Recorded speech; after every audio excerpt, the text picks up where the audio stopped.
has come, and with it, the shadows. I am Mr. Shadow. Welcome.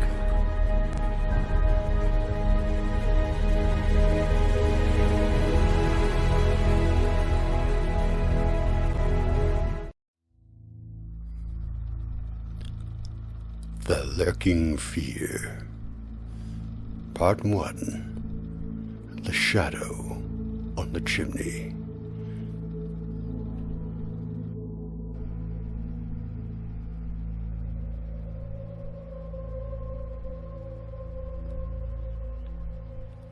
There was a thunder in the air on the night I went to the deserted mansion on top Tempest Mountain to find the Lurking Fear.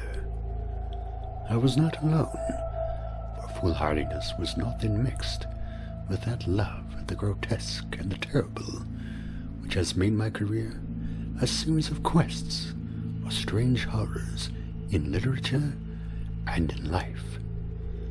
With me were two faithful and muscular men, from whom I had sent when the time came, men long associated with me in my ghastly explorations because of their peculiar fitness.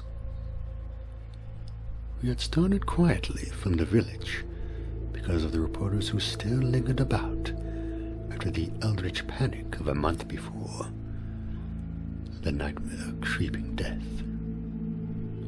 Later I thought they might aid me, but I did not want them then. Would to God had I let them share the search, that I might not have had to bear the secret alone so long. To bear it alone, for fear the world would call me mad, or go mad itself at the demon implications of the thing. Now that I am telling it anyway, lest the brooding make me a maniac, I wish I had never concealed it. For I, and I only, know what manner of fear lurked on that spectral and desolate mountain.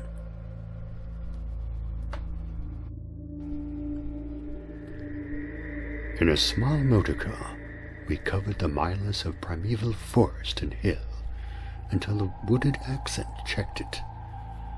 The country-born aspect more than usually sinister as we viewed it by night, and without the accustomed crowds of investigators, so that we were often tempted to use the ectoline headlight, despite the attention it might attract. It was not a wholesome landscape after dark, and I believe I would have noticed its morbidity even had I been ignorant of the terror that stalked there. Of wild creatures there are none. They are wise when deathly is close. The ancient lightning-scarred trees seemed unnaturally large and twisted, and the other vegetation unnaturally thick and feverish,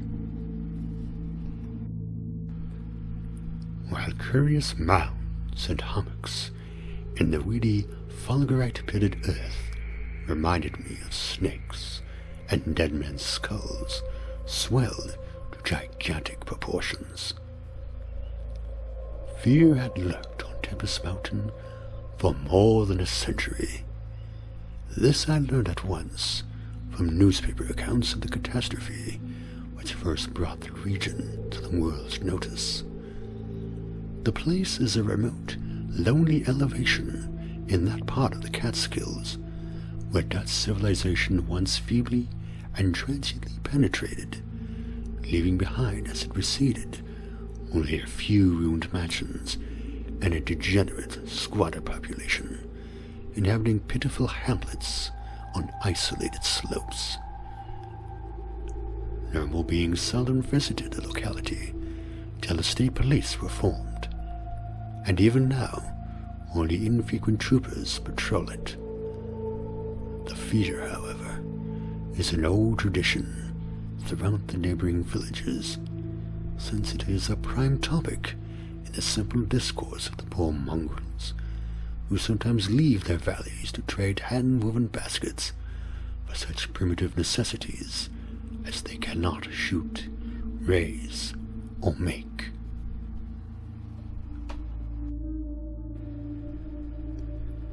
The lurking fear dwelt in the shunned and deserted monetized mansion, which crowned the high but gradual eminence whose liability to frequent thunderstorms gave it the name of Tempest Mountain.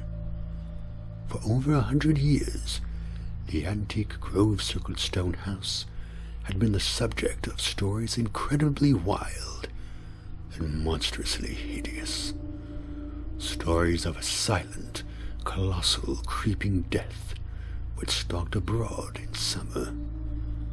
With whimpering insistence, the squatters told tales of a demon which seized lone wayfarers after dark, either carrying them off or leaving them in a frightful state of non-dismemberment, while sometimes they whispered of blood trails toward the distant mansion. Some said the thunder called the lurking fear out of its habitation, while others said the thunder was its voice.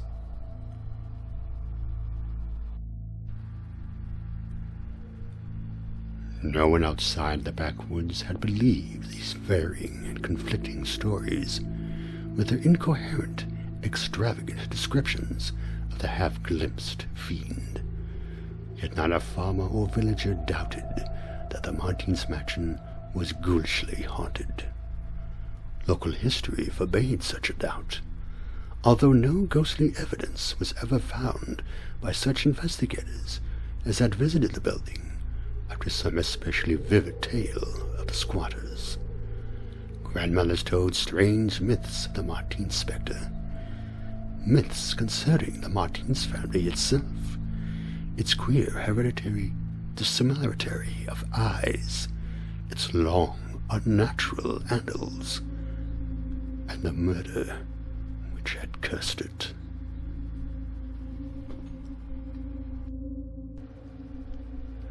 The terror which brought me to the scene was a sudden and portentous confirmation of the mountaineers' wildest legends.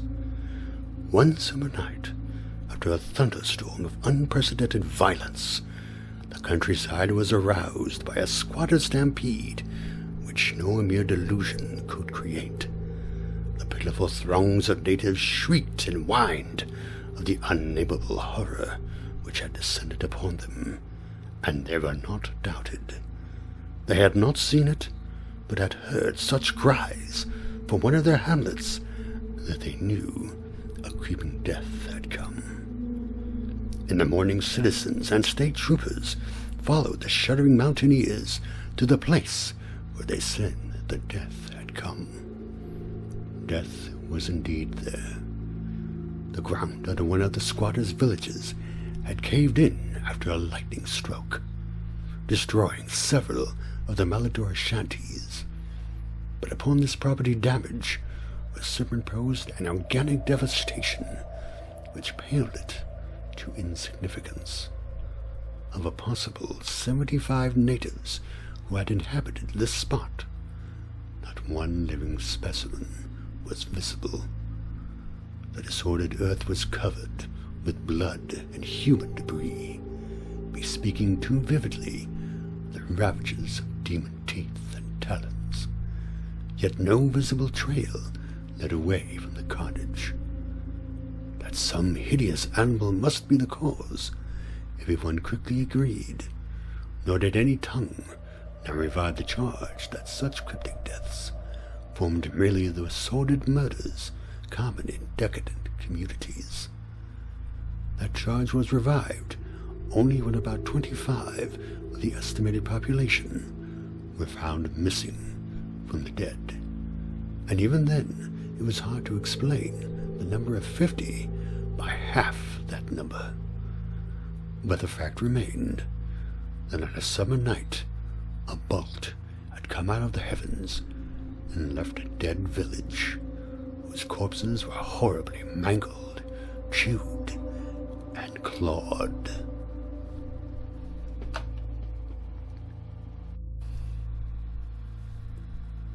The excited countryside immediately connected the horror with the haunted Martin's mansion, though the localities were over 3 miles apart. The troopers were more skeptical, including the mansion only casually in their investigations, and dropping it altogether when they found it thoroughly deserted. Country and village people, however, canvassed the place with infinite care, overturning everything in the house, sounding ponds and brooks, beating down bushes, and ransacking the nearby forests. All was in vain. The death that had come had left no trace, save destruction itself. By the second day of the search, the affair was fully treated by the newspapers, whose reporters overran Tempest Mountain. They described it in much detail, and with many interviews to elucidate the horror's history as told by local grandames. I followed the accounts languidly at first, for I am a connoisseur in horrors. But after a week, I detected an atmosphere which stirred me oddly, so that on August 5th, 1921, I registered among the reporters who crowded the hotel at Lefferts Corners, nearest village to Tempest Mountain, and acknowledged headquarters of the searchers. 3 weeks more, and the dispersal of the reporters left me free to begin a terrible exploration based on the minute inquiries and surveying which I had meanwhile busied myself. So on this summer night, while distant thunder rumbled, I left a silent motor car and tramped with 2 armed companions up the last mound-covered reaches of Tempest Mountain, casting the beams of an electric torch on the spectral grey walls that began to appear through giant oaks ahead. In this morbid night solitude and feeble shifting illumination, the vast box-like pile displayed obscure hints of terror which day could not uncover. Yet I did not hesitate, since I had come with fierce resolution to test an idea.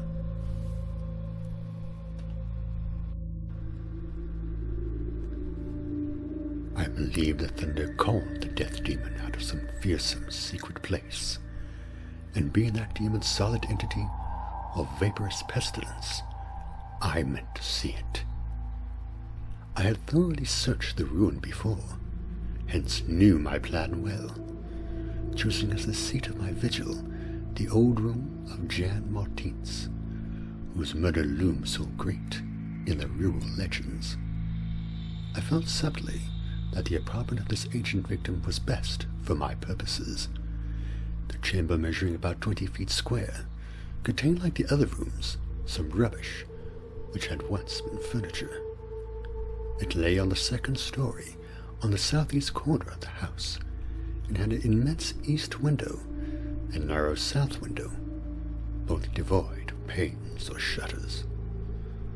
Opposite the large window was an enormous Dutch fireplace with scriptural tiles representing the prodigal son, and opposite the narrow window was a spacious bed built into the wall.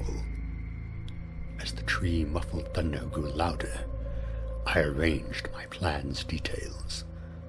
First, I fastened side by side to the ledge of the large window 3 rope ladders which I had brought with me.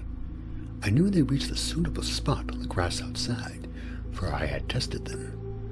Then the 3 of us dragged from another room a wide 4-poster bedstead, crowning it laterally against the window.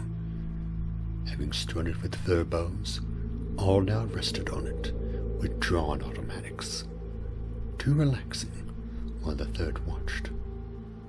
From whatever the direction the demon might come, a potential escape was provided.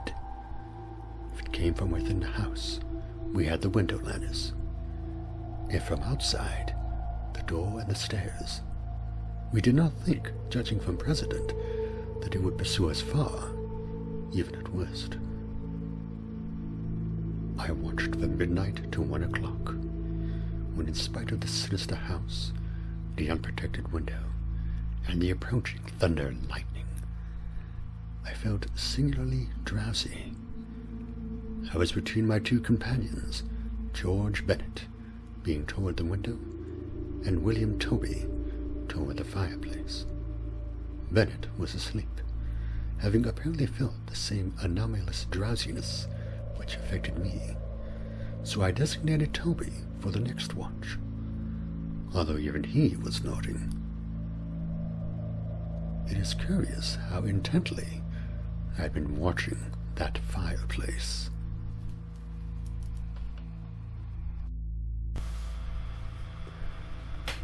The increasing thunder must have affected my dreams, for in the brief time I slept, there came to me apocalyptic visions. Once I partly awaked, probably because the sleeper toward the window had restlessly flung an arm across my chest. I was not sufficiently awake to see whether Toby was attending to his duties as sentinel, but felt a distinct anxiety on that score. Never before had the presence of evil so poignantly oppressed me.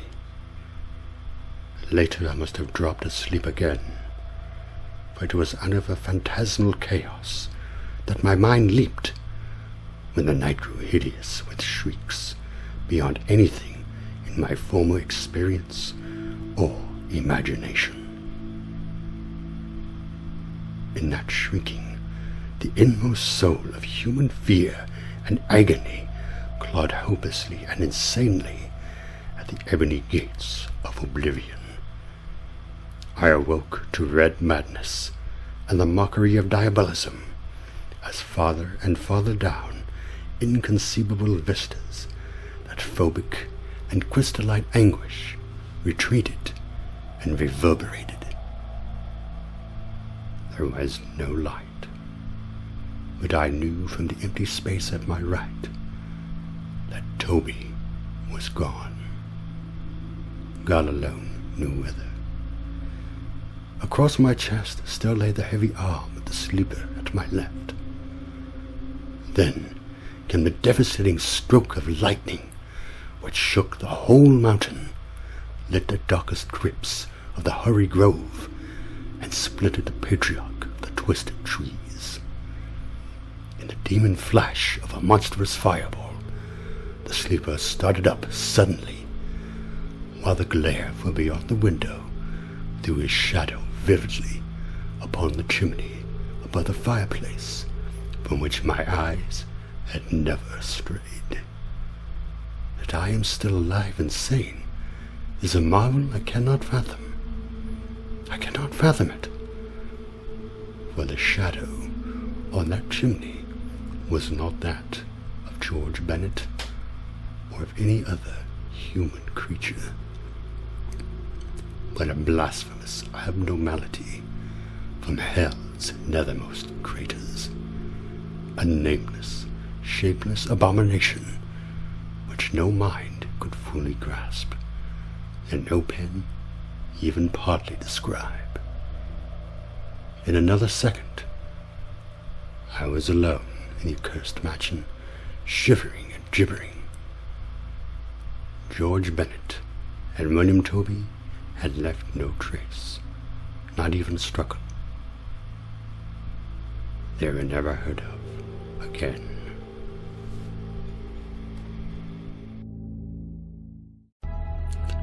And so ends another tale. I thank you for tuning in, and you join me the next time